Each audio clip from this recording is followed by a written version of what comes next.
Good morning.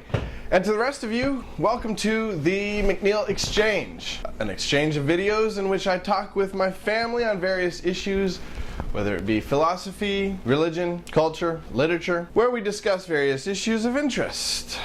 Glad you could join us. Now, Dad, your last video I thought was really good. Really framed the value of reading fictional literature well. And two things it made me think of. One was how it relates to movies, and the other was the different kinds of fictional literature. Now, when it comes to literature, I tend to like sci-fi and fantasy. And what you said about shared experiences got me thinking about sci-fi in particular, in which the reader is able to empathize with the characters, and then it takes it to a different level, and they're able to live vicariously through them in these fantastical situations that hopefully build off of a modicum of reality. Someone once told me that really good science fiction is a narrative that deals heavily with the human condition. In other words, it takes something quintessential and yet deep about being human, strips away conventional context and setting, and may take a particular aspect of being human and place it in a new creative, alternate reality that helps give new perspective to whatever that particular aspect of human nature may be. I'll take, for example, the Ender series, quintessential science fiction. Ender's Game is a science fiction novel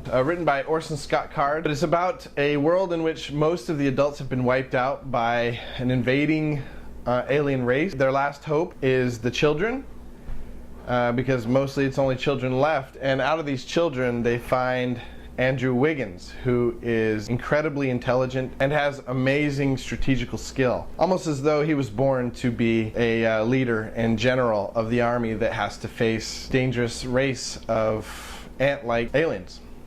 But anyways, I bring that up because in that story is a beautiful look into the struggle of being a young boy, going through suffering and what it means to go through pain as a young person and be thrown into situations where your character is really tested. One of the quotes that I love the most is,